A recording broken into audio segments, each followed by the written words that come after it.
s'intitule « Une planète durable dépend de nous tous ». Donc, comme nous savons, nous avons eu des moments de formation. Nous avons déjà eu notre session sur la protection des mineurs, notre visite au Dicaster. Nous ont fait penser donc à l'importance du développement humain intégral et la participation des laïcs. Maintenant, nous avons un moment de formation qui s'intitule « Une planète durable dépend de nous tous ». On va passer plus d'1 heure ensemble. Bien sûr, cela est en lien avec Laudato Si et à la résolution que nous avons choisie en matière d'environnement. Donc, c'est tout juste un processus d'approfondissement pour donc approfondir notre familiarité, notre connaissance de ce thème. Mary-Beth et moi-même, on va vous présenter tous les deux. Mary-Beth est spécialisée dans ce secteur car elle est scientifique, chercheuse toute sa vie. Et avec son mari Walter, ils se sont beaucoup occupés de la pollution des mers, de la conservation de la vie sous-marine sur la côte est des États-Unis.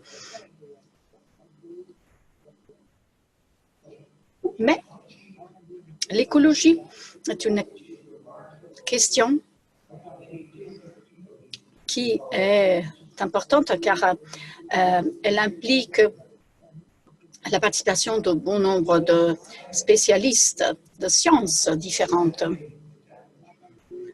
Aussi pour comprendre les dégâts qu'on a apportés à notre planète, il y a ensuite la question morale, c'est-à-dire comment se motiver à se comporter de manière plus écologique.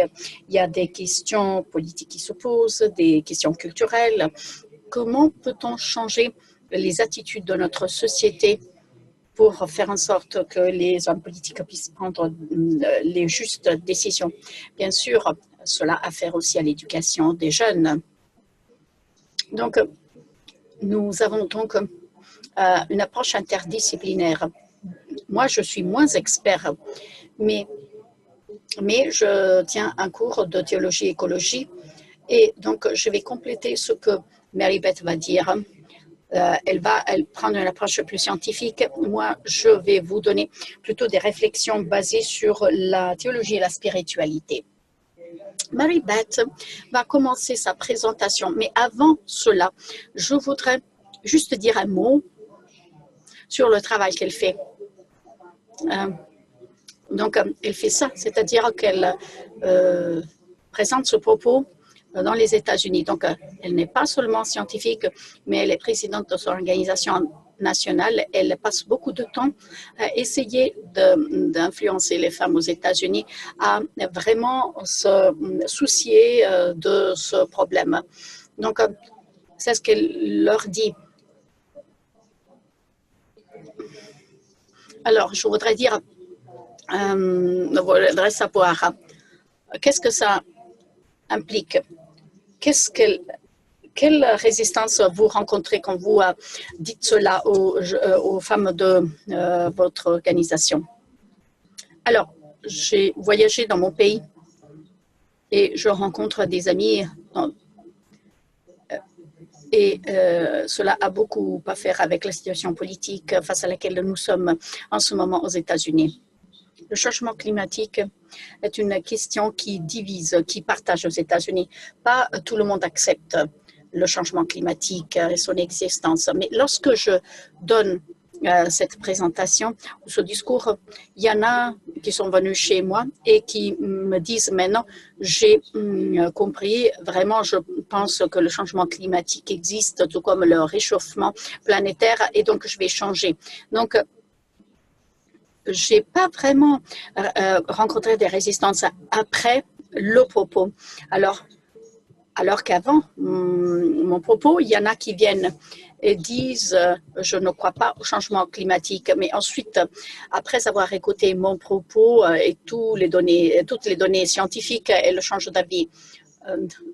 Mon organisation a étudié Laudato Si cette année-ci et il y avait il y avait des résistances. Mais après ce propos et après avoir étudié le document, maintenant, on accepte que le changement climatique existe.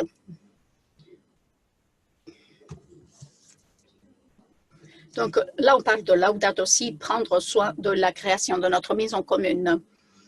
L'encyclique Laudato Si, louange à vous du pape François, est un appel mondial à l'humanité pour l'aider à comprendre la destruction que l'homme inflige à l'environnement et à son prochain.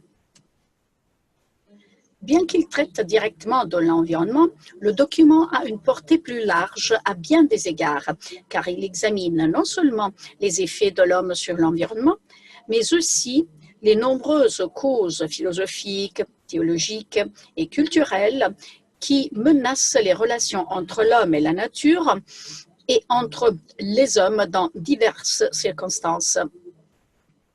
Ce document est à bien des égards l'incarnation même du pape François. C'est un sujet inattendu. Il présente les vérités évangéliques. Et cela représente un défi pour chaque croyant et aussi pour les non-croyants.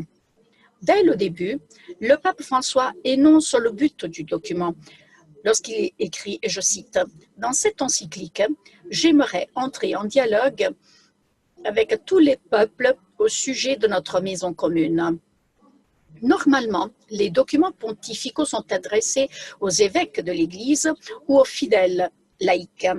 Mais à l'instar de Pace in Terris du pape Jean XXIII, le pape François adresse son message à tous les hommes. Le but du dialogue. Lorsqu'il écrit, et je cite, « J'en appelle donc instamment un nouveau dialogue sur la manière dont nous façonnons l'avenir de notre planète. Nous avons besoin d'une conversation qui inclut tout le monde, puisque le défi environnemental que nous vivons et ses racines humaines nous concernent et nous affectent tous. » Ce qui précède est au cœur du document, mais le pape François a aussi un appel très frappant à la conversion pour ceux qui sont aussi dans l'Église. Et il écrit, je cite, « La crise écologique est aussi un appel à une profonde conversion intérieure. Il faut dire que certains chrétiens engagés et priants, sous prétexte de réalisme et de pragmatisme, ont tendance à ridiculiser les expressions de préoccupation pour l'environnement. D'autres sont passifs. Ils choisissent de ne pas changer leur attitude et deviennent ainsi incohérents. Ce dont ils ont tous besoin, c'est donc une conversion écologique, où les effets de leur rencontre avec Jésus-Christ deviennent évidents dans leur relation avec le monde qui les entoure. Vivre notre vocation de protecteur de l'œuvre de Dieu est essentiel à une vie de vertu. Ce n'est pas un aspect facultatif ou secondaire de notre expérience chrétienne. Il y a 6 chapitres. Et donc, je vais passer en revue les titres de ces chapitres. Chapitre 1, ce qui arrive à notre maison commune. Chapitre 2, l'évangile de la création. Chapitre 3, les racines humaines de la crise écologique. Chapitre 4, écologie intégrale. 5, lignes d'approche et d'action. Et chapitre 6, éducation écologique et spiritualité. Voici 10 points importants à retenir des 6 chapitres de Laudato Si. Et vous en avez la liste là sur la diapositive.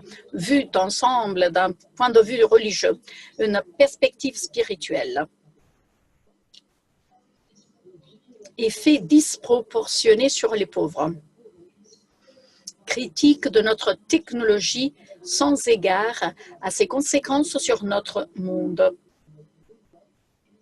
Enseignement faisant autorité. L'encyclique s'ajoute au cœur de l'enseignement social de l'Église, de la doctrine sociale, donc ce n'est pas une option. Discussion sur l'écologie fondée sur les racines bibliques. Alors, Tout est connecté. Nos décisions en matière d'environnement affectent tout le monde, embrassent la science basée sur l'Église et la science contemporaine. L'égoïsme et l'indifférence envers les pauvres et le changement climatique sont critiqués. Dialogue et solidarité mondiaux. Et on dit, c'est notre maison commune. Et elle parle de la nécessité d'une conversion écologique, une nouvelle façon de voir les choses. Alors, qu'avons-nous fait avec et sur notre Terre qui nous a menés à un point de crise? J'examinerai quelques-uns des aspects les plus scientifiques et le Père examinera les implications de nos actions pour l'ensemble de la création, en particulier pour nos concitoyens de cette belle planète. Donc, nous allons commencer par poser une question chargée, l'environnement. Qu'est-ce qu'on fait? Ce clip très court vous donnera une idée.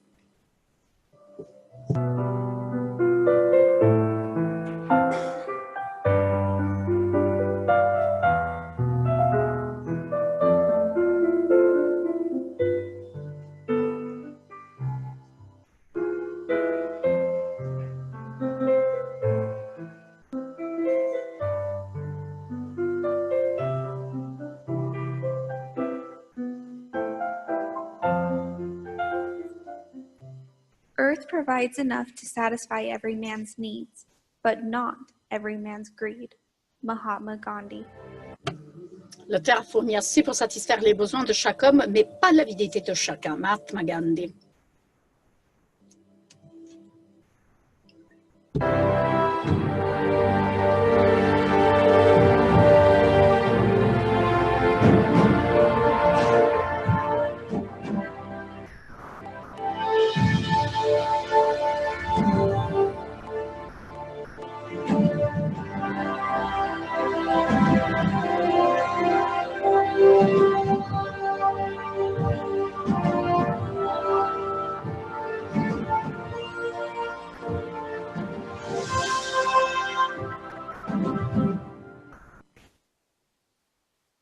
Does that make you sad and angry?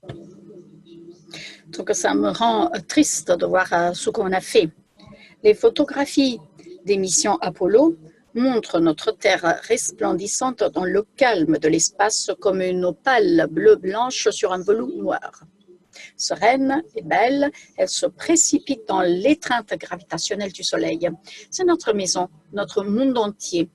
Notre existence et l'avenir de l'humanité dépendent de cette planète magnifique, magnifiquement équilibrée et fragile. La couverture d'air enveloppant notre atmosphère est à la fois la condition physique nécessaire à la présence de la communauté humaine et son symbole le plus convaincant. Nous respirons tous le même air. Protéger l'intégrité de l'atmosphère, sans laquelle la vie complexe ne peut exister sur notre planète, semble relever du bon sens. Pourtant, un large consensus de la science moderne est que l'activité humaine a modifié les caractéristiques de l'atmosphère de façon grave et profonde, ce qui est maintenant devenu perceptible. Depuis plus d'un siècle, les scientifiques recueillent et vérifient des données qui révèlent une augmentation de la température moyenne de la planète. Bien qu'il y ait toujours eu des émissions naturelles de gaz provenant du volcan et de la désintégration radioactive, il est maintenant clair qu'il y a une augmentation alarmante au-dessus de ces émissions naturelles qui ne peut être attribuée qu'à l'activité humaine. Depuis 2001, les rapports d'évaluation compilés par l'Organisation météorologique mondiale et le Programme des Nations unies pour l'environnement ont conclu que l'essentiel du réchauffement observé au cours des 50 dernières années est dû à l'augmentation anthropique des concentrations de gaz à effet de serre. L'effet de serre, bien que complexe dans ses détails et ses effets, est assez simple à décrire. Sans tenir compte du chauffage interne dû à la désintégration radioactive et au volcanisme, la Terre puise son énergie thermique dans le Soleil. Les gaz atmosphériques forment une couverture protectrice qui permet à notre planète de soutenir la vie telle que nous la connaissons. en transmettant la lumière visible, en bloquant les radiations nocives à haute énergie comme les rayons ultraviolets et en maintenant les températures confortables en modérant la fuite de chaleur dans l'espace. Cependant, le mélange précis de ces gaz est assez délicat et les changements qui se produisent modifient les propriétés de l'atmosphère. Une augmentation de l'abondance relative des gaz à effet de serre, dioxyde de carbone, méthane, chlorofluorocarbures, fait en sorte que la Terre retient davantage la chaleur du Soleil, ce qui provoque ce qu'on appelle le réchauffement planétaire. Qu'est-ce qui fait que les gaz à effet de serre s'accumulent dans l'atmosphère et réchauffent la Terre? Il y a des causes naturelles comme l'activité volcanique et l'atmosphère a pu rester en équilibre au fil du temps grâce au rejet naturel de gaz à effet de serre. Cependant, depuis l'introduction des machines à combustible fossile à l'ère industrielle, l'ajout de gaz à effet de serre d'origine humaine a mis à rude épreuve la capacité de l'atmosphère à rester en équilibre en ce qui concerne le chauffage de la Terre. De nos jours, l'augmentation constante des émissions des voitures et des camions, de l'industrie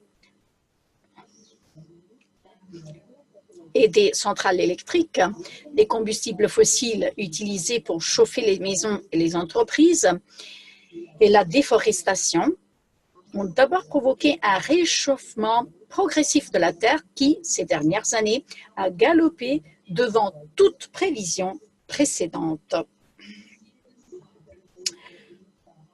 Donc, en bas, vous voyez combien l'air était clair en 1969. L'année dernière, c'est la photo en haut et vous voyez que c'est pollué l'air. Le réchauffement de la planète affecte le climat et modifie la configuration des précipitations dans le monde, provoquant des inondations et des sécheresses. La fonte des glaciers et des calottes glaciaires polaires provoque l'élévation du niveau de la mer. Des pluies acides tombent du ciel. Ces changements touchent de façon disproportionnée les pauvres et les personnes vulnérables parce qu'ils sont incapables d'échapper à leurs effets. Ils n'ont pas les ressources nécessaires pour déménager et leur mode de vie avec des logements fragiles et une dépendance économique à l'égard de la nature est gravement et plus immédiatement touchés que ceux qui ont les ressources nécessaires pour déménager ou atténuer les effets du changement climatique. Les tempêtes violentes ont augmenté. Ce que l'on appelait les tempêtes centenaires se produisent maintenant en séquence rapide. Si rapide qu'il n'est pas possible de récupérer avant que la tempête suivante n'atteigne son point culminant.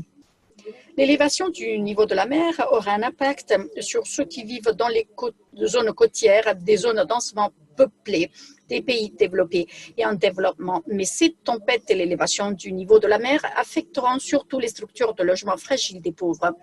Et nous avons déjà vu certaines zones,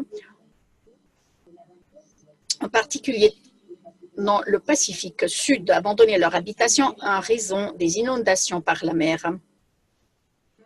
Les sécheresses et les inondations augmentent lorsque les régimes de précipitation sont perturbés. Le nombre de jours où la chaleur et l'humidité sont élevés augmentera et les effets du stress thermique augmenteront chez les personnes âgées, les malades, les enfants et les pauvres.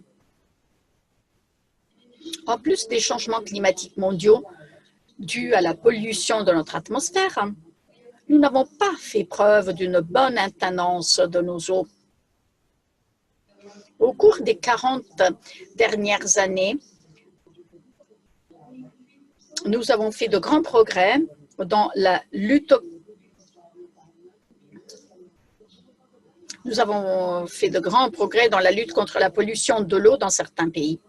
Mais avec la mondialisation de la cupidité économique, nous commençons à voir le renversement du bon travail accompli pour protéger et assainir nos eaux. Donc, l'utilisation accrue des plastiques, en particulier des plastiques jetables, a créé un impact relativement nouveau, mais immense sur notre environnement. Le réchauffement de la planète s'est accéléré ces dernières années et nous atteignons un point très critique où nous ne pourrons pas compter sur la résilience de la planète pour compenser. Au cours de notre vie, nous voyons des changements dans l'atmosphère qui sont visibles en termes de pollution. Nous buvons de l'eau embouteillée parce que nous ne faisons plus confiance à l'approvisionnement de notre robinet. Nous vivons des événements comme des incendies, des ouragans, des inondations et des sécheresses qui sont sans précédent en nombre et en gravité. Et nous constatons l'extinction d'espèces autrefois familières à un rythme beaucoup plus rapide. Actuellement, dans mon pays, aux États-Unis, il y a une super tempête tous les 12 à 18 mois. Catholic Charities USA a enregistré 18 900 événements météorologiques violents auxquels elle a réagi l'an dernier aux États-Unis. Il s'agit d'une énorme augmentation par rapport à il y a seulement 5 ans. Nous, les humains, avons alimenté indirectement le réchauffement de la planète depuis le début de l'ère industrielle. Bien que cela puisse avoir quelque chose à voir avec notre ignorance du phénomène, il est grand temps que nous prenions note de nos méfaits et que nous nous abstenions de continuer sur cette voie destructrice. Au fur et à mesure que la Terre se réchauffe, le climat se modifie, en particulier les précipitations et les inondations et les sécheresses augmentent considérablement en raison de cette modification des régimes de précipitation. Sans plus tarder, voici quelques chiffres qui sont assez surprenants pour être pris au sérieux, doivent être pris au sérieux. Donc, les données statistiques compilées par Goddard Institute for Space Studies de la NASA qui surveille les températures à la surface du globe ont révélé que la température moyenne près de la surface de la Terre a augmenté à 1,4 degrés Fahrenheit depuis pire encore, la température mondiale a commencé à augmenter à un rythme alarmant de 0,36 degrés par décennie. Cela affecte directement la configuration des précipitations. Vous trouverez le dioxyde de carbone en tête de la liste des causes du réchauffement climatique. Une énorme quantité de dioxyde de carbone est libérée dans l'atmosphère en raison de nombreuses activités anthropiques, y compris l'utilisation de véhicules et les déchets industriels. Les statistiques révèlent que le charbon à lui seul représente 90% de la concentration de carbone dans l'atmosphère terrestre. Nous faisions un travail décent pour réduire notre empreinte carbone en raison de la forte réglementation sur la production et l'utilisation sûre du charbon, de l'essor des petites voitures et des formes d'énergie alternatives comme le solaire et l'éolienne. Et bien sûr, la grande industrie est la principale source d'émissions de carbone et il est difficile de lutter contre la cupidité des entreprises. Avec l'assouplissement des mesures de protection de l'environnement partout dans le monde, il est devenu courant de laisser le méthane, l'un des gaz à effet de serre les plus puissants, brûler, s'échapper dans l'atmosphère plutôt que d'être recapturé et contenu. Lorsque nous parlons du réchauffement climatique, du piégeage de la chaleur et de l'augmentation de la température mondiale de notre planète, nous devons noter que si le dioxyde de carbone figure en tête de la liste, le méthane est pire en raison de sa longue vie. La concentration atmosphérique de méthane est passée de 700 parts par milliard dans les années 1750 à 1745 parties par milliard ppm dans les années 90, avec une durée de vie de 8,5 ans. le méthane joue un rôle énorme dans l'augmentation de la température moyenne mondiale. Si nous devions arrêter toutes les activités qui libèrent du méthane dans l'atmosphère en ce moment, il faudrait plus de 9 ans pour l'éliminer de l'atmosphère terrestre. La fonte des glaciers est l'un des exemples les plus marquants du réchauffement climatique. Le parc national des glaciers du Montana aux États-Unis ne compte plus aujourd'hui que 27 glaciers en baisse par rapport aux 150 recensés en 1910. Les prévisions du US Geological Survey indiquent que le parc national des glaciers sera dépourvu de glaciers d'ici 2030. Un autre exemple est celui des glaciers de la chaîne de montagnes de l'Himalaya. Les études s'entendent pour dire qu'elles disparaîtront d'ici 2035. La fonte des glaciers entraînera des inondations soudaines dans cette région, laissant des milliers de personnes sans abri. La fonte des glaciers et des calottes glaciaires polaires fait monter le niveau de la mer dans le monde entier. Une augmentation de 6 à 8 pouces a déjà été enregistrée.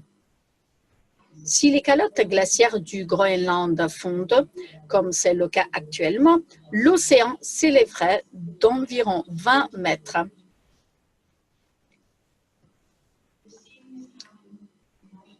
Et on voit ça dans les îles Marshall. Alors, vous voyez les maisons. Maintenant, ces maisons ont été abandonnées car elles ont été submergées. Outre les déplacements de population, de 15 à 37 des espèces végétales et animales disparaîtront d'ici 2050. Un coup d'œil à cette liste d'animaux disparus révèle que plus de 50 espèces importantes ont disparu au cours des 50 dernières années seulement. Cela ne tient pas compte de notre coupe à blanc de l'Amazonie qui élimine l'habitat non seulement des peuples autochtones, mais aussi d'innombrables espèces de plantes et d'animaux non catalogués. Les poissons sont touchés par le réchauffement de la planète à mesure que la teneur en oxygène de leurs eaux diminue avec le réchauffement, ce qui les rend incapables de maintenir la vie. Même les mammifères ne sont pas épargnés. En 2007, le US Geological Survey a estimé que la population d'ours polaires diminuerait des 2/3 d'ici 2050 en raison du déclin de la glace de la mer. Le réchauffement de la planète et la pollution font également des ravages énormes sur les récifs coralliens. Les Caraïbes, un paradis corallien à un moment donné, ont perdu 80% de leurs récifs au cours des 30 à 40 dernières années. Là, c'est une image que moi-même j'ai prise à gauche en 1960 et il y a un an, vous voyez que tout est mort, le récif corallien presque mort là. Les anomalies météorologiques les plus évidentes peuvent être observées dans le contexte de la sécheresse et des changements dans le régime des précipitations. Le pourcentage de terres touchées par la sécheresse dans le monde a doublé par rapport à ce qu'il était dans les années 70, ce qui a entraîné des épidémies de famine et de stress sanitaire chez les personnes âgées, vulnérables et des migrations massives de jeunes et de masse en provenance de régions qui ne peuvent plus être exploitées. Au cours des 100 dernières années, la planète a perdu environ 40% de son couvert forestier, avec une augmentation de 30% de la désertification. Les statistiques publiées par notre journal dans des études indépendantes de la revue Nature révèlent que la fréquence et l'intensité des ouragans ont considérablement augmenté au cours des 30 dernières années. Les mesures indiquent que chaque élévation de 1,8 degré de la température de surface de l'océan entraîne une augmentation de 5% de l'intensité des ouragans. La chaleur alimente la sévérité de l'ouragan. Tout le monde supporte le poids des changements climatiques, mais de façon disproportionnée. Ceux des pays en développement paient le prix de l'utilisation de la part des pays développés des combustibles fossiles, de la surpêche, de l'utilisation d'engrais nocifs et de la pollution de l'eau et de l'air qui en résulte, et de la hausse des températures mondiales qui provoque des changements climatiques qui affectent notre belle terre et la capacité des générations futures à vivre sur toute sa superficie en santé et en paix.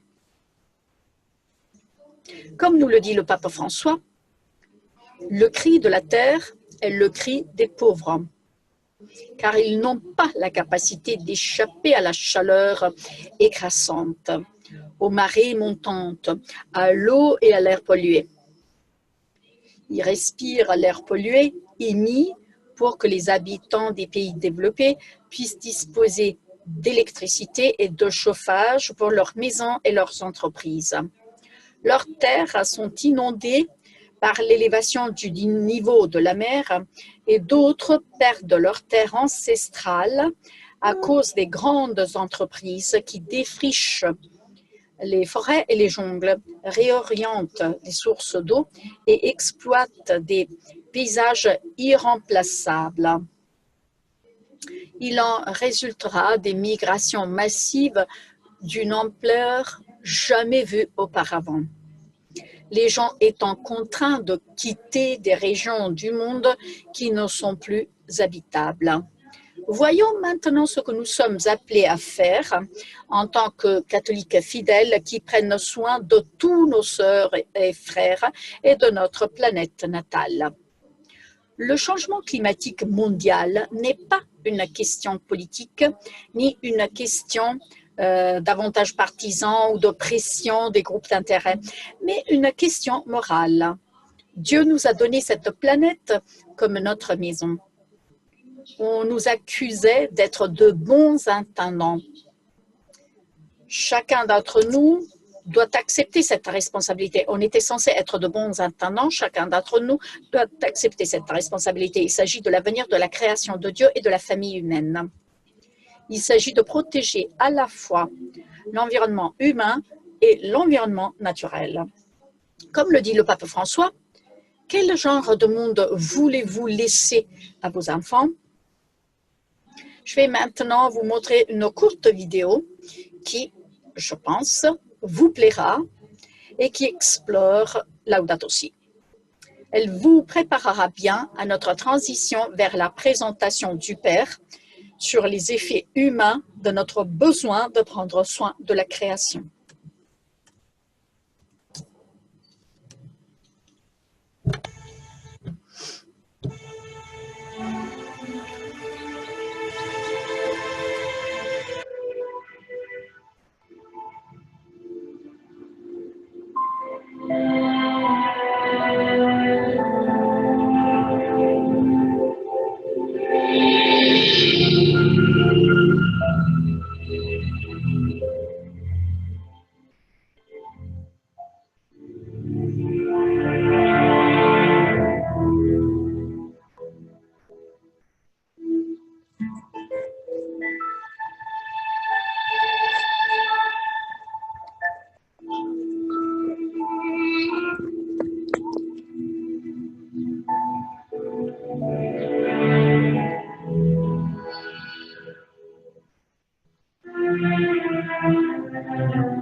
Thank you so much. Un très grand merci à Marie-Beth de cet exposé très, très beau. Et maintenant, voyons si je peux passer à mon ordinateur. Je remercie le technicien, comme je l'ai dit. Là, c'est une question qui doit être traitée de plusieurs points de vue. On a besoin d'experts différents qui doivent nous former sur cette question. Et chacun et chacune d'entre nous doit s'assumer la responsabilité de ce problème. Donc, je vais passer un petit peu vers la philosophie, la théologie et la spiritualité. Mais toujours sur la même question, au même sujet. Le Pape François, et bien sûr, je vais porter mon focus sur Laudato Si. Donc, il faut être protecteur de la création, protecteur du plan, du dessein de Dieu qui est inscrit dans la nature. Il faut être les protecteurs des uns et des autres, et bien sûr, de l'environnement. Et bien sûr, cela concerne tout ce que Marie-Beth vient de dire. À vrai dire, je voudrais faire un résumé de ce que nous venons d'entendre. La plupart de ce qu'a dit Marie-Beth a affaire au chapitre numéro 1 de Laudato Si. Quel est le problème? Alors, tout d'abord, il faut reconnaître que ce problème existe et cela devrait faire scandale chez nous, en nous. Le pape François, dans le chapitre 1, souligne 3 aspects. Le réchauffement planétaire, le changement climatique, la biodiversité, c'est-à-dire la réduction des espèces animales, végétales. Peut-être que la semaine dernière, vous avez lu, c'est un rapport des Nations Unies qui dit qu'1 million d'espèces ont été détruites à cause de notre comportement. Or, le problème de l'extinction des espèces naturelles est dû surtout, se trouve surtout dans la zone des tropiques et de l'équateur. Donc l'Amérique latine, l'Afrique, l'Asie sont particulièrement vulnérables à ce sujet. Nous savons qu'il y aura un synode sur l'Amazonie, un synode des évêques sur l'Amazonie au mois d'octobre prochain. Dans notre université, on va organiser un événement pour soutenir ce synode et on analysera le bassin du Congo. Le même problème se trouve dans le bassin du Congo, donc la rivière du Congo. Même problème en Asie, le delta du Mekong, dans le sud-est asiatique. Ce qui se passe là-bas, c'est qu'il y a la vulnérabilité écologique, vulnérabilité humaine et les communautés ethniques qui sont des communautés autochtones, indigènes. Et il y a la corruption du gouvernement et les grandes entreprises qui se mettent ensemble, car ailleurs, on ne porte pas trop d'intérêt envers ces zones vulnérables et ces peuples vulnérables. Donc c'est pourquoi le synode de l'Amazonie ne concerne pas que l'Amazonie. Donc, la biodiversité. Un troisième point étant l'accès à l'eau. C'était une résolution de notre mandat et les femmes africaines connaissent très bien ce problème de manque d'accès à l'eau. Mais en Argentine aussi, on se heurte au même problème. Au Sénégal aussi. Et en Asie, les Philippines se heurtent au même problème. Donc là, on parle d'implication humaine, mais l'un des 3 problèmes économiques, c'est qu'il est devenu de plus en plus difficile d'accéder à l'eau. Et Marie-Beth en a parlé. Marie-Beth a parlé aussi des réponses. Donc, vous voyez que j'ai mis à l'écran La COP 21, je ne vais pas rentrer dans le détail, mais ces accords internationaux. Alors, dans son exposé qui était plus long, elle parlait beaucoup de la COP et de ses accords, mais nous faisons quelque chose. Donc, il y a une réponse. Alors, vos enfants, vos petits-enfants sont plus conscients de l'écologie. Je l'ai remarqué. Ma passion était les pauvres, la justice sociale. Mais cette passion s'élargit maintenant à l'environnement pour les enfants, pour les pauvres et la pauvre terre. Donc, il y a un changement de culture qui se fait et il y a des choses très bonnes qui se font au niveau international. Mais nous savons que c'est des actions faibles. Donc, je vais arriver à la fin de mon introduction parce que je ne veux pas répéter ce que Marie-Beth a dit. Mais elle a dit que nous avons une responsabilité morale. Il y a une responsabilité morale humaine ici de demander à nos politiciens de prendre des décisions. Et il faut faire des sacrifices si nécessaire, vivre plus simplement, dans la simplicité. Et quel est le lien entre la religion et la moralité? Alors, on pourrait penser que c'est évident, c'est-à-dire que les religions doivent être morales, ce qui est vrai. Mais il faudrait souligner quelque chose là. Laudato Si est écrit pour tout le monde, les chrétiens, les croyants d'autres religions ou non-croyants. La question de l'écologie est pour tout le monde, tous les peuples du monde. Donc, nous, les catholiques, nous sommes prêts à collaborer avec tout le monde pour de bonnes actions en matière d'environnement. Donc, nous sommes conscients que la religion est un moteur, joue un rôle moteur pour s'assumer la responsabilité écologique. Mais ce n'est pas le seul moteur. Donc, nous sommes prêts à travailler avec les non-croyants, personnes professant d'autres religions. Donc, l'écologie est une question morale, ce n'est pas simplement une question catholique ou chrétienne. La coopération avec d'autres s'impose.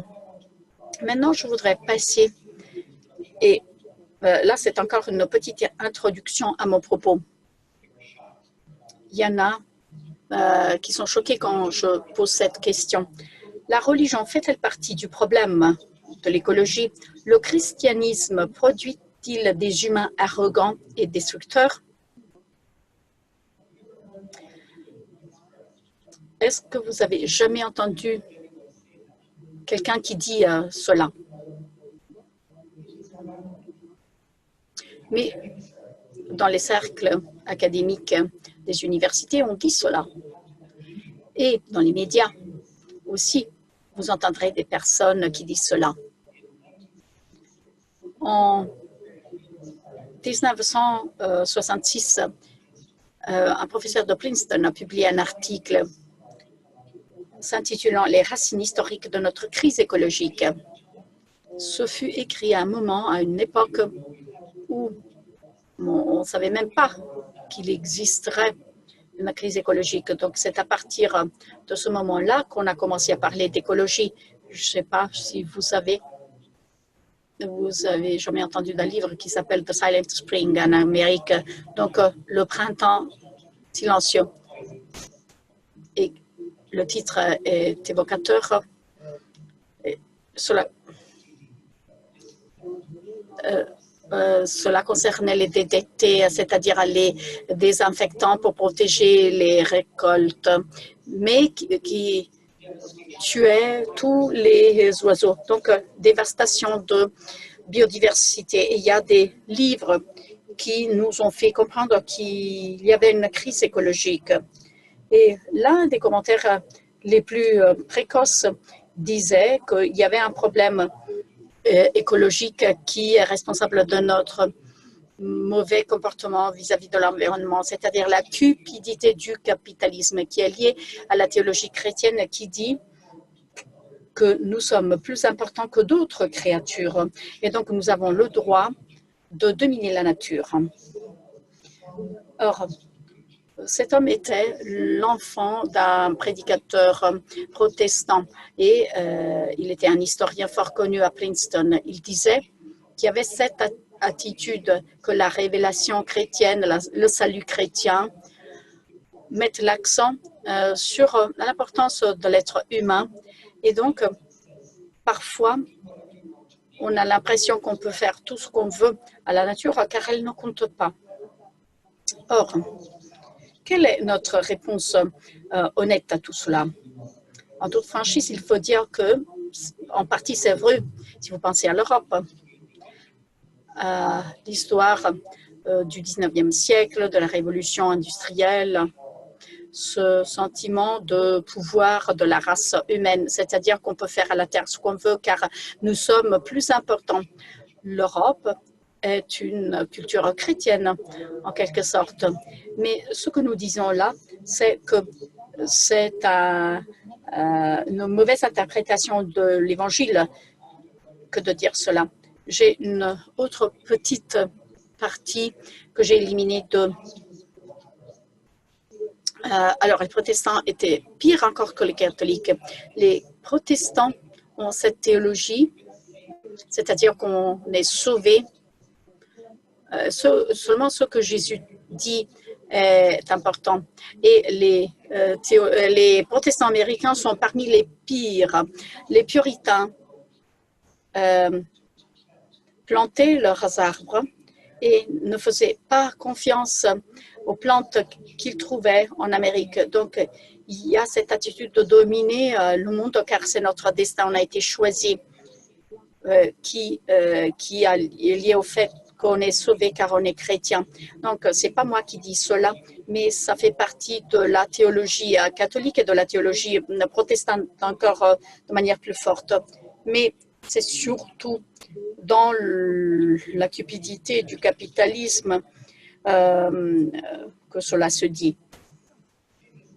Alors, je dis cela parce que cette question est discutée dans Laudato Si à la lumière de l'analyse de personnes comme Lynn White pendant les années 60. La plupart des éthiciens ont commencé à parler de spiritualité non chrétienne, pour dire que l'espèce humaine n'est pas à un niveau plus élevé que les autres espèces. Donc, on l'appelle biocentrisme, qui dit que l'espèce humaine n'est pas à un niveau plus élevé que les autres espèces. C'est la spiritualité New Age, par exemple. Les hypothèses Gaïa. Donc, ça traverse toute notre culture. Est-ce que vous avez jamais entendu dire les adolescents? Vous ne devez pas penser que les êtres humains sont plus importants que les animaux, car sinon on devient violent. Alors, il faut être humble, spirituel. Et il commence à dire, Gaïa, la déesse de la terre, il faut être respectueux de la terre. C'est ce que le pape François nous dit. Il rejette le biocentrisme. Cette situation conduit, donc l'anthropocentrisme concerne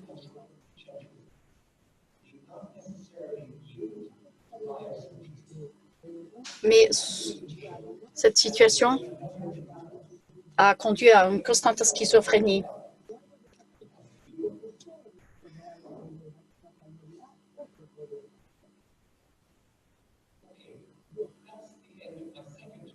Alors, c'est la fin de ma deuxième introduction. Mais je voulais vraiment mentionner cela. Il ne faut pas être naïf. Les chrétiens peuvent être critiqués en matière d'écologie. Et parfois, les idées que vous trouvez dans l'écologie ne sont pas compatibles avec nos croyances chrétiennes. Mais il faut se souvenir que nous sommes prêts à collaborer avec tout le monde. Si la politique est positive pour l'environnement, mais il ne faut pas être naïf. Nous croyons qu'il y a quelque chose de plus élevé. Le destin humain est un destin plus important que les autres expressions de la création de Dieu. Cela ne veut pas dire que nous pouvons exploiter, dominer, détruire l'environnement, mais bien au contraire. Et maintenant, je voudrais parler de l'objectif principal de cette conférence, motivation spirituelle catholique pour l'engagement écologique. Voilà pourquoi nous sommes motivés. Il y aura des secteurs où nous pensons que les politiques ne sont pas bonnes. Il y en a qui disent, par exemple, que l'avortement aide l'environnement. La stérilisation, la contraception réduit donc la population pour ne pas porter trop atteinte à la terre. Donc, il faut faire attention à cela. Même si nous coopérons, collaborons avec d'autres personnes, nous voulons être très clairs sur ce qu'est notre compréhension catholique de notre engagement quand il s'agit de prendre soin de la terre et de l'environnement. Et qu'est-ce qu'on trouve dans Laudato Si?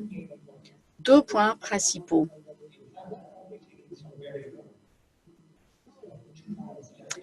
J'ai encore 2 points dans mon rapport, dans mon propos. Saint François d'Assise, bien sûr, qui est un modèle pour nous, pour son écologie, sa responsabilité écologique. Mais il y a un deuxième point que je trouve très beau. C'est une théologie très profonde.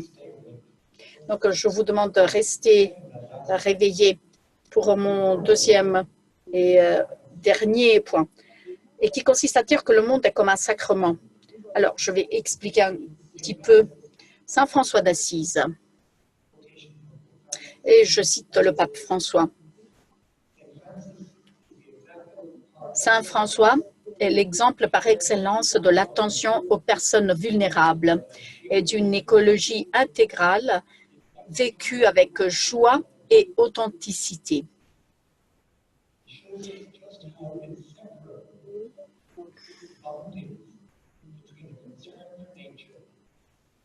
Donc, il nous montre combien le lien est inséparable entre le souci de la nature, la justice pour les pauvres, l'engagement social et la paix intérieure. Alors, ce sont les liens et je vais répéter. Il nous montre combien le lien est inséparable entre le souci de la nature, la justice pour les pauvres, l'engagement social et la paix intérieure.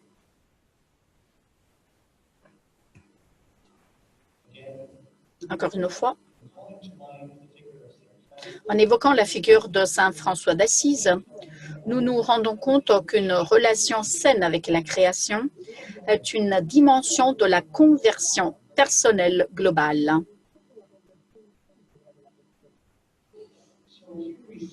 Et donc là, nous voyons un lien entre 2 de nos résolutions de l'UMOFC.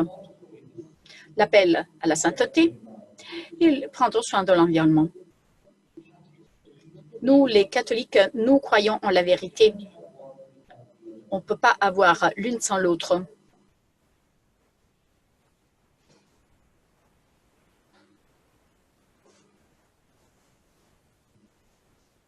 Donc, voyons si ça marche. Qui est ce François?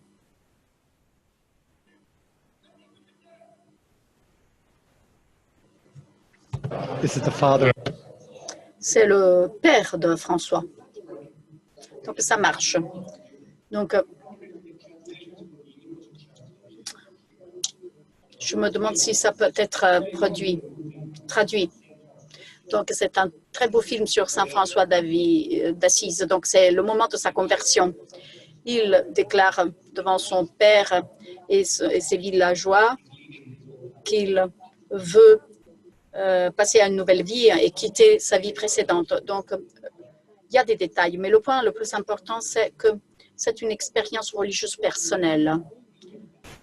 Vous et moi, est-ce qu'on a eu une rencontre personnelle que Jésus-Christ dans nos vies?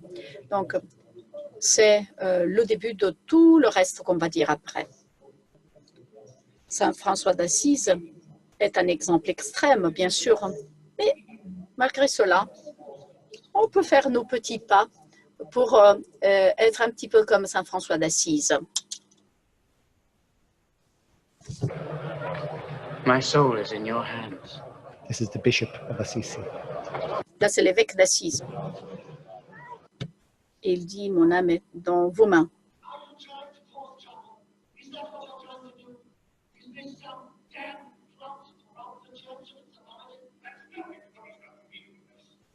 I mean, God only knows I've always given him the best. I brought him up. I clothed him. Est-ce que tu veux créer des problèmes à l'Église? Mais non.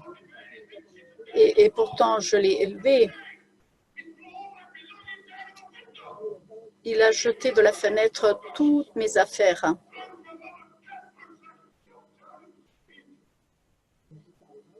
Et pourtant, je l'ai élevé, je lui ai donné.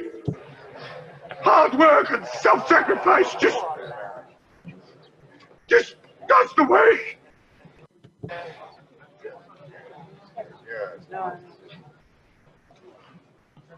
Then what is the answer to these accusations?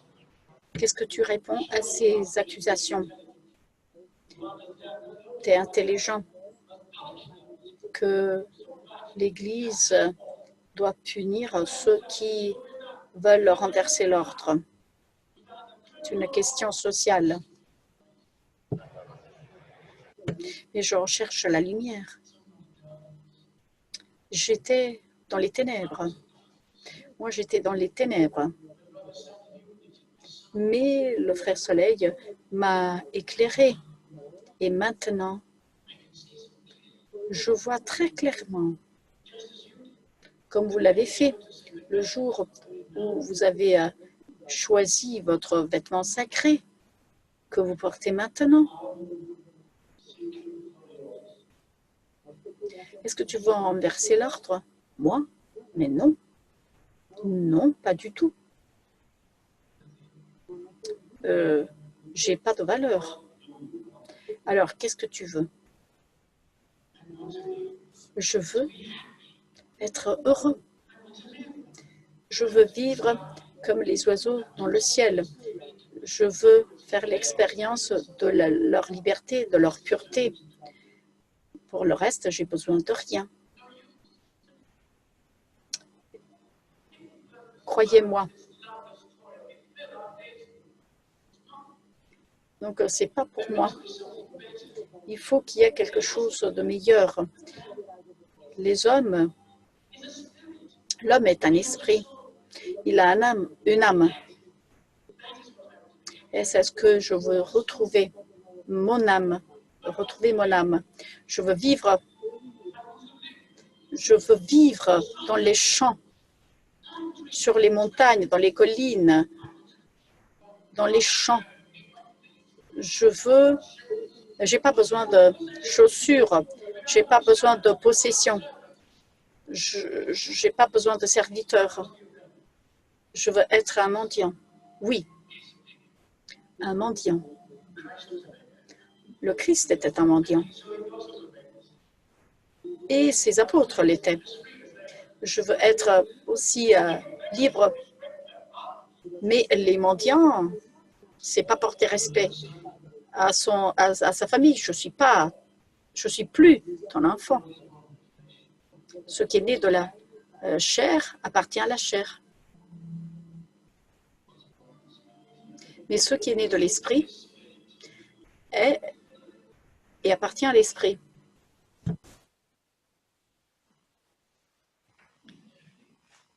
Just after. Après ce point,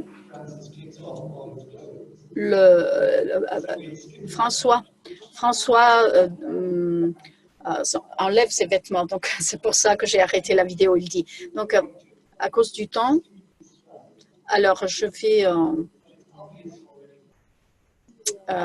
arrêter là, mais la vidéo montre quels sont les aspects de cette expérience religieuse de François d'Assise. Amour pour les pauvres, l'amour pour la création, la réforme de l'Église, c'est tout à fait évident. Là, vous voyez, les franciscains, lorsque cet ordre est devenu nombreux, avaient accusé la corruption de l'Église catholique. François d'Assise n'était pas du tout innocent dans son innocence. Il savait qu'il était un prophète et il luttait contre la corruption de l'Église pour que l'Église revienne à la simplicité de la vie de Jésus. Et donc, cela voulait dire s'éloigner du matérialisme et revenir à une vie plus harmonieuse avec les autres êtres humains, surtout les pauvres, et avec la terre. Moi, je dois procéder très, très vite à la section suivante.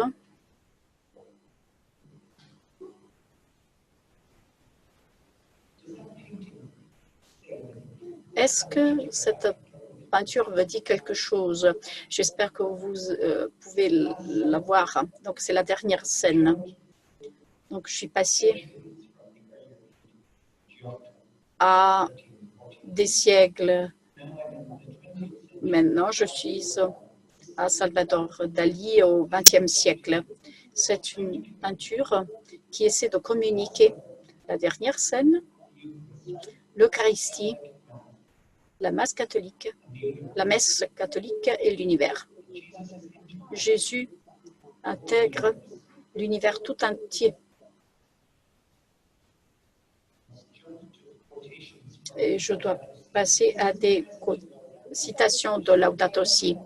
C'est une théologie profonde, mais c'est aussi une très belle spiritualité. Et cela met en lien l'Eucharistie avec la théologie intégrale. Et ça dit quelque chose à toute la création. Toute la création est un sacrement. Mais ce sont les êtres humains qui sont les prêtres qui offrent la création à Dieu le Père. À travers un usage juste de l'environnement, en faisant attention à l'intendance, nous développons l'utilisation des choses créées pour notre bien, car nous avons un destin spécial en tant qu'être humain dans le destin de Dieu. Nous offrons la création. Nous apportons donc la création, sa plénitude, grâce au travail qu'on fait, c'est-à-dire de louer le Seigneur et en construisant une société juste, mais aussi en offrant le sacrifice de l'Eucharistie, car l'Eucharistie, tout comme le fait de se souvenir de Jésus-Christ, anticipe la fin des temps, parce que la création va venir à une fin et toutes les choses seront apportées aux cieux, l'univers créé et les êtres humains. Mais nous sommes plus importants.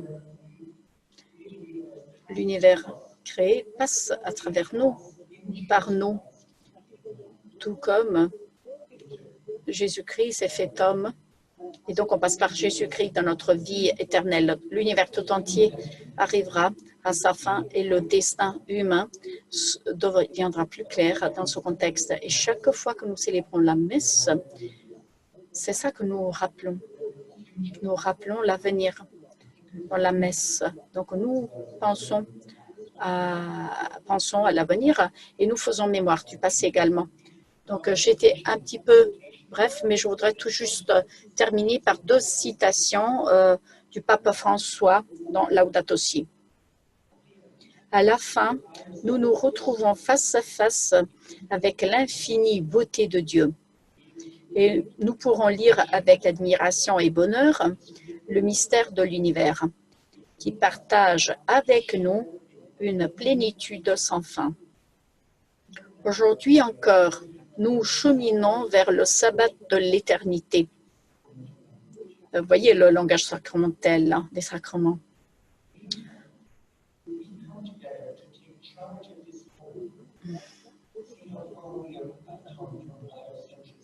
Donc, on est loin du biocentrisme.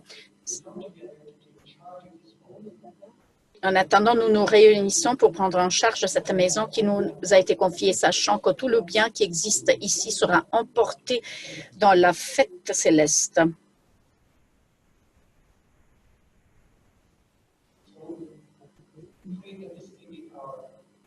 Donc, nous prions parce que c'est ça notre spiritualité, l'Eucharistie et l'écologie intégrale.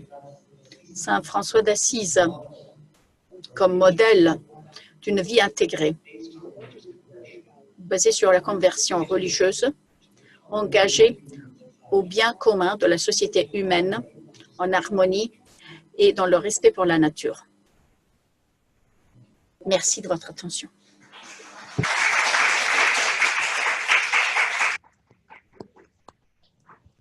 We want to close our session by letting. Donc, il y a 14 personnes en streaming avec nous. Et donc, merci d'être avec nous aujourd'hui. Merci d'avoir écouté ces messages très importants. Et Maria-Lia, je ne sais pas si tu as des informations à nous faire passer. Merci pour cette merveilleuse formation que Mary-Beth et Padre Jerry nous a offert, et aussi toutes les personnes qui sont en lien avec nous par streaming, et dire qu'on est en train de nous attendre pour nous donner les écouteurs. Et dans quelques minutes, on va commencer la prière œcuménique. Merci beaucoup. Nous allons lentement à l'étage, au premier étage.